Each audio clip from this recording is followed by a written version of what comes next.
If you're into PC gaming in the early 90s, well then I think it's safe to say that, like me, you're familiar with a lot of those old apogee titles. Things like Cosmo's Cosmic Adventure, Secret Agent, Biomenace, and Commander Keen, to name just a few. And although my bread and butter is first-person shooters, a lot of my earliest played games include these old 2D platformers on the PC, all of which Apogee had a hand in. Now here I am in 2022, still playing their games with honestly one of the most fun shooters I've played all year, named Turbo Overkill. Developed by the aptly named Trigger Happy Interactive and set in a dystopic future where you're playing as a cigar-smoking badass who just happens to have a chainsaw for a leg. I'd say he's like a futuristic, mute, cybernetic version of Duke Nukem, only that chainsaw leg makes Duke's mighty boots seem like getting hit with a pillow in comparison. It's no secret that the whole indie shooter scene's become pretty damn crowded lately, with every man and his dog taking a stab at making them these days. But to me, I think the best ones are the ones that break out from just being Doom or Quake clones. I mean, look, we had enough of those in the 90s, right? Let alone now. What I seem to really enjoy are the ones where you can clearly see the developers using the old school as the influence, but then bringing their own version of the new school in to differentiate it. And Turbo Overkill to me just feels like one of those games. So seeing as it's coming out in early access, I thought it might be fun to go through this first playable episode and talk about what you can expect. So, you know, you can decide if it's worth your hard-earned dollary dues.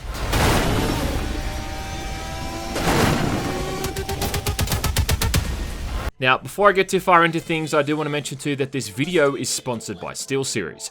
These guys make really good keyboards, gaming mice, gaming pads, and headsets. Right now I'm using the Apex 7 keyboard, I've got the Rival 5 mouse, not to mention their huge-ass LED prism cloth. And I'm pretty stoked to be able to offer a discount on all of these products, along with everything else in their catalogue. To get that discount's really easy, just use the promo code GMAN at checkout and you'll get 12% off your next order, which is, 12% more than you'd save otherwise.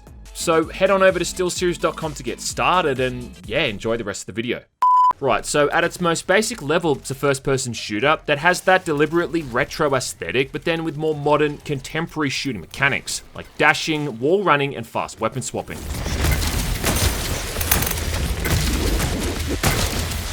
I think the simplest comparison to make here is to Doom Eternal in terms of how the movement feels, but then it's also got the more traditional style of health, armor, and ammo pickups. There's lots of verticality to the combat arenas, some of which can be utterly huge, and like all good shooters, there's no fall damage either, removing that threat of missing a jump and then pancaking to your death. In fact, most of the time if you fall off something, the game just fades to black and spawns you back on top again, none the worse for wear. The environments are your standard cyberpunk fare, being filthy, garbage-lined streets set around the ankles of these large corporate skyscrapers, all littered with neon advertisements as contaminated rain falls from the sky. All set to the back and track of some good old-fashioned synthwave, one of the few genres that I don't think I'd ever get sick of listening to. I almost feel too that if you have a cyberpunk themed game and you don't have it raining at least 90% of the time, well, then you're doing something wrong. And speaking of that, if watching a heap of cyberpunk-themed movies and TV shows has taught me anything, it's that you always need to have a giant holographic go-go dancer off in the distance somewhere, and yeah, they've made sure to tick that box too. Too many of these games, I think, make the mistake of having that older visual style with all the low polygon modeling, but then losing a lot of the artistry, whereas I think Turbo Overkill has a definite style to it. And the premise of this rogue AI program taking over humanity makes for a pretty interesting backdrop. I am sin. I see all. Shut up! More than that though, when it comes to actually shooting stuff, it just seems to get how to make the shooting feel impactful, and I think it is just the right amount of visual effects during combat to not make it seem too distracting. It's kind of what I describe as restrained carnage. Don't get me wrong though, man, this game gets absolutely ridiculous at times, and with all the shattering of bones and liquefying of torsos, it's about as subtle as trying to perform open heart surgery with a hacksaw. Plus, I also really appreciate a lot of the smaller details, like how some of the weapon models reflect the surrounding light, which really looks kinda cool considering it's a game that's otherwise gone for a pretty dated aesthetic. What's also cool too is how you can see where it wears its influences on its sleeves. The main dude you're playing as has a not yet fully disclosed backstory, but all we get to see is a vision of him being ruthlessly gunned down, which is kinda similar to Murphy's death in RoboCop. There's arcade cabinets running old Apogee games that I used to play back in the 1990s. There's references to Doom's level design. There's an entire shootout inside a room that's pretty much just Club Hell from Matrix Revolutions, and an entire level that's a homage to the movie Dread, set inside a ghetto apartment structure called Apple Tree, you know, as opposed to Peach Tree. Citizens of Peach Trees, this is the law. Then at the front entrance, there's even the same hand sign left by that unfortunate hobo who got squished by those giant doors. Being the future and all, you've got an augmentation machine that's basically the gene splicer from Bioshock, and then a gun shop that talks like Scooter from Borderlands. Ooh, guns, guns, guns! Catch a ride! And I'm sure too at some point in the future we're all going to be able to buy physique altering augmentations out of vending machines, along with pistol bullets and shotgun shells. I always think the best FPS games are the ones where after having played for 5 minutes, you look like you've been playing it for 5 hours. And by that, I mean the kind of games that you're able to pick up and play instantly and then fall into a rhythm. Games that are easy to get into but then hard to master, I think are the best ones. And although this has you feeling like a badass most of the time, it's still kind of good at making you its bitch and forcing you to think twice about how to approach every encounter. Just when you get the hang of something, like the wall running for instance, the game's going to start throwing enemies at you at the same time, so it's always upping the ante and keeping things challenging. Somehow, despite this having what's on paper a pretty basic lineup of weapons, they still feel unique and fun to use. The elephant in the room's got to be the chainsaw leg, and I've got to say too, I never realised how much I needed a chainsaw leg in a video game until I started playing this. Chainsaws got just such a deep-rooted history in the FPS genre, as far back as Doom, as recent as Doom Eternal, and then even more recently with that hilarious disaster that's Postal 4. Well, now we can add Turbo Overkill to that growing roster of games, and in what might be even one of its most creative implementations. You know how every FPS game released these days has a slide button? Yeah, well Turbo Overkill has a chainsaw slide. And at any time if you move it and press the crouch button, you're going to launch across the ground and pull this thing out, shredding everything in your way. I think it's supposed to work in tandem with the augmentation system, because you can get these augmentations so you regain health and armor when hitting enemies. Either way though, it just makes for some pretty stylish finishing moves, and it also has some satisfying impact sounds. Aside from that, the game's also then going to dole out about half a dozen other weapons as well. First off, you've got your starting pistols, which I really think are one of the better weapons in the entire game. The primary fire mode is pretty weak, just shooting out basic projectiles, but the alternate fire mode charges up this powerful shot, which locks onto multiple enemies. Kinda like the smart pistol in Titanfall, and it obliterates multiple fodder enemies in a single hit. God damn! I was using this thing pretty much throughout that entire first episode, and it's really handy going into combat and using it right off the bat just to clear out these weaker enemies. Because for some reason, it's those smaller, weaker enemies that are the ones that deal out the most damage. Because while you're off there getting distracted by the big boys, the little guys are just hanging back and knocking your health off bit by bit. Yeah, what a bunch of assholes. Gotcha, bitch! So being able to clear out a huge bunch of them at once and automatically take a lot of the pressure off the player is just a bit of a godsend. Plus it just has a pretty awesome animation. I mean, look at it. Next up, in a move that shocks absolutely no one, you've got a shotgun. The alternate fire mode is a charged up blast, which does AoE damage and can stun the tougher enemies, which is pretty useful.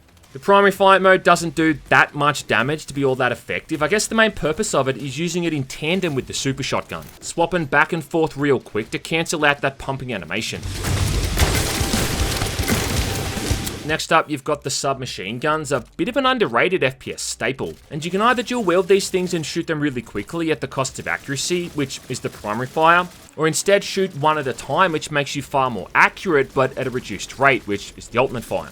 Kind of reminds me of the Mac 10 in Blood 2, only I don't want to mention that game too much here because saying it more than twice is going to cause brain-dead haters to materialize into the room. To be honest though, I never really used these things all that much here, aside from the odd occasion when I had to hit someone way off in the distance, because for some reason there's still no real long-range option for weapons in the game yet. But if nothing else, it did actually make me realize just how fucking distracting the screen shake was, and that I had the option to thankfully turn it off. I mean, check out the difference here, right, between having screen shake off and then having it on.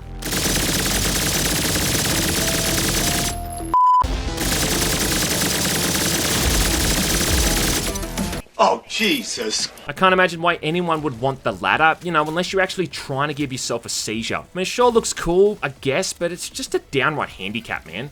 Along with motion blur and chromatic aberration, they're visual effects that have no place in gaming. No place. And it never ceases to make me sick. Make me sick! Now, one thing I would struggle to find fault on here is the game's version of the super shotgun. And if you're making an FPS game, everyone knows you gotta have a super shotgun.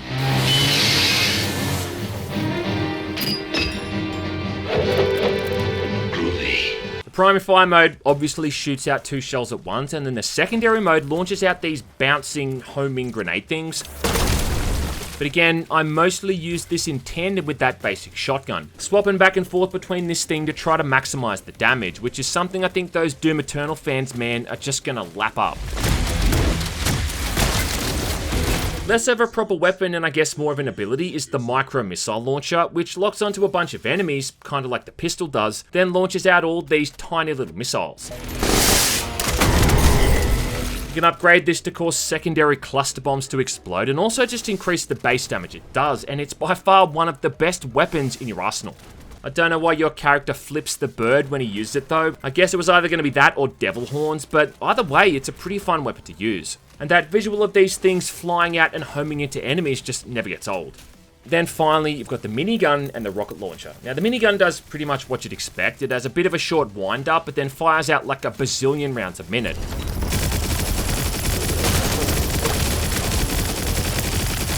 With the downside being that it has a heinous amount of spread when firing, you know, probably just to balance the whole thing out, I guess.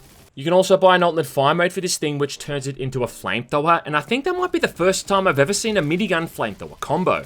I mean, we've had miniguns and rocket launchers, but unless my memory fails me, I don't think there's ever been a minigun and a flamethrower combined. Just such a simple combo, like peanut butter and jelly or IGN and bad takes. They really gatekeep that rocket launcher until well near the end of the first episode, but as soon as I got my hands on this thing, I realized exactly why that is. That's because it's a goddamn force of nature. It does have a bit of a slow firing rate, but again, if you're standing there waiting for that thing to reload and not swapping out to something else to bypass the delay, well, I hate to say it, but you may be playing the game wrong. All up, it's a pretty tight arsenal to bugger around with, and I just hope in the future they can find some way to make the SMGs more crucial during gameplay. I'm guessing their natural progression in future updates is to add in some kind of plasma rifle or a BFG or something, but what I'm really interested in is going to be all these new augmentations. At the moment, these are kind of limited, mostly to your left and your right leg and then your micro missiles, and you buy these through vending machines but also find them in locked crates. Gives you upgrades like making the micro missile launcher have a decreased reload time, or like I said before, allowing the chainsaw to give back health and armor with each hit.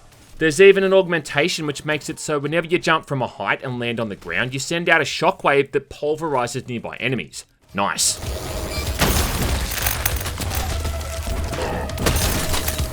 I do think some of them should just be on by default though, like the one that makes all the coins drop from enemies snap to the player. I mean, without it, it's just a bit of a waste of time running around in circles picking up all of the ones that you've missed. And even that augmentation that refills your armor on chainsaw kills, man. Again, like I really feel like this should be on all the time. I mean, because if you're not using it, you're seriously handicapping yourself. I do think it's really cool how all of these new items and weapons get hand-fed to the player over time, and just kind of feels like when things start to seem a bit repetitive, they then throw in a new toy in to pique your interest and it starts all over again. I think that's probably part of why I played this thing for 3 hours straight the first time I got it. I'd finish a level and then plan to call it a day, only to check out the beginning of the next one, just out of curiosity, and then get sucked in to play through the entire thing. Yeah, I haven't got very good self-control, right? Then again though, that's probably a testament to how fun the game is to play though, more than it is my lack of mental fortitude.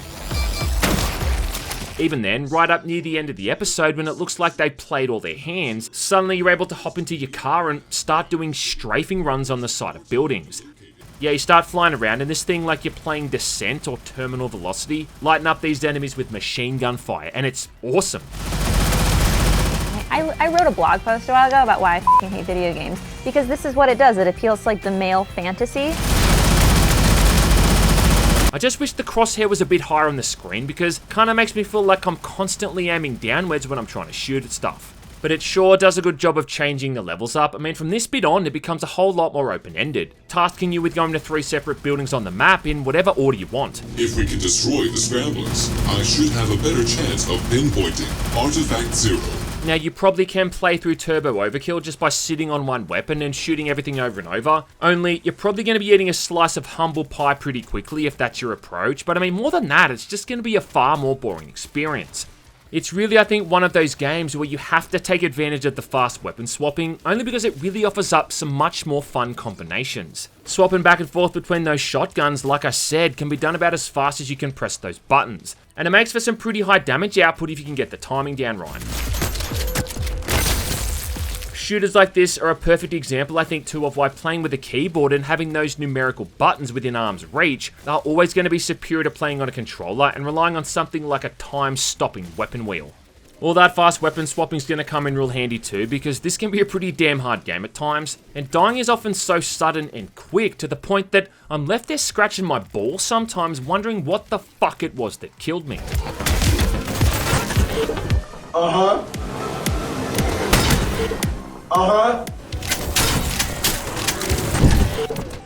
you shitting me? Usually I think that death feels genuine, though there's definitely times here where it feels like it's dishing out a big slice of bullshit pie. Like enemies being able to shoot through walls, for instance, which just happens way too often. And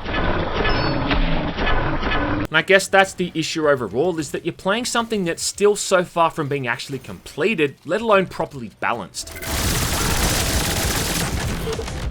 Now, I know it's still early days for this thing, and it is kind of stupid criticizing it in any great detail, but even still, man, there's things in here I really think they need to work on for these future updates, and I really hope they implement. For starters, I think the spawn-in time for enemies is way too long. Let me explain, right? When enemies spawn in, for like a second or so, there's this generic effect, during which point you can't actually see what type of enemy is coming in, and it just kind of prevents you from being able to pick the most suitable weapon. There's an annoying trend in some of the later levels where you get locked into these really tight rooms and corridors, which in and of itself is just a giant crock of shit, and that delay of not knowing what's coming because of the slow spawn time is just doubly annoying. You can also really start to see where the polishing ends with some of these first episode environments, and I mean there's some areas here which are just so fucking lame. Not to mention a bit of an outright eyesore. Some of these arenas don't even really feel like arenas, it's more just like an area that gets suddenly locked off, and then you're just expected to survive when there's not really that much room for maneuvering. The checkpoints, I think, are also way too sporadic. Turbo Overkill doesn't have manual saves, which is fine, but there's times when you go through like some pretty hectic gunfights, clearing out 2, 3 or 4 rooms, only to die to something and be thrown all the way back again. Another thing is I think the armor and the health pickups you get from hitting enemies with the chainsaw is far too low right now to be all that useful, and sometimes it's just even far too risky to even try it. I mainly use my chainsaw against these running fodder enemies, which I suppose is the idea, but even then, man, you only get 3 armor per kill, and that's only going to be maybe 20 or 30 armor back at most, which is kinda jack shit in the grand scheme of things. If it was 6 or even 5 armor back from kills, well, then it would easily make me want to use this mechanic more, and make it more functional as opposed to just being stylistic, and I think this change alone would massively improve the balancing. It's kind of why I think mechanics like the Flame Belch and the Ice Bomb in Doom Eternal got used so often, because they knew just what values to give back to the player to make sure you had to rely on them. Turbo Overkill is ultimately a skill-based shooter, and it relies on a bunch of factors for success, you know, instead of just holding down the strafe button. And being able to effectively micromanage things like your health and armor is going to really make that skill ceiling go even higher. And look, if you just want to play the game on normal or easy mode, well, then that's fine, baby. But being able to cater to the more hardcore crowd, you know, the people who like games that punish them, like myself, and giving them the tools to be able to survive at that level of challenge is, I think, what's really going to make this game stand the test of time. Shut up! Finally, there's one more thing I want to bitch about, and that is that there really needs to be some kind of balancing for some of these enemies, because Yamahama, you get dropped like a bad habit so quickly sometimes. Infighting, I think, could also probably help with this, because right now it is kind of dumb watching all these enemies walk through each other's attacks completely unscathed. The funny thing too is I don't even find those bigger enemies to be the toughest. For me, it's these little fuckers that are actually one of the most common enemies, because they're always in high numbers and they shoot out 3 energy blasts at once. I think it's been done that way to prevent you from just strafing away from them, encouraging more vertical mobility as opposed to just horizontal. And yeah, look, it's a fine idea in principle, but when you've got like a half a dozen of these guys at once, and they're put off in the distance on ledges out of your reach, which they frequently are, it just becomes an absolute nightmare. I don't know, man, just slow down the speed their projectiles move at, just do something. The way it is right now, I've easily died to these guys the most out of every enemy type in the game, and yeah, that's saying something. Oh shit, I'm sorry. All up, getting through this first episode took me about 5 hours. Now, that was a 3-hour session followed by a 2-hour session, and I guess my only question is, how are they going to possibly top this? Nicely done, sir. The teaser trailer at the end shows a level set on a train, and anyone who knows me knows I love my goddamn train levels. Where they go from there, though, I'll be really interested to see, because there's only so many piss-soaked streets you can shoot things in before the whole thing just starts to get a bit samey. I'm guessing there's going to be more weapons and items added down the line, along with augmentations to find and unlock, but I think even as it is, there's some good value to be had here, even in this early access.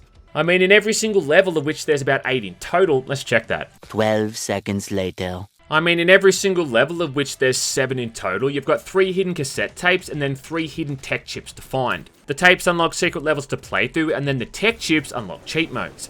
Considering you've got 7 levels in total here to explore, and these things can be placed on the butt crack of the map, well, that's going to be a lot of time possibly spent hunting that stuff down. Nicely done, sir. Really though, there's only so many ways I can say something is awesome before I just start sounding like a broken record. And I think, look, that's the main takeaway you need to get from this video. And this thing slaps, plain and simple.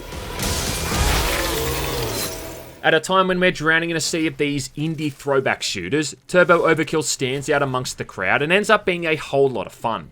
You can grab it on Steam right now if you want to check it out and support the devs, and if I haven't done my job at this point of making you interested, well, then I should just quit YouTube right now. Shut up!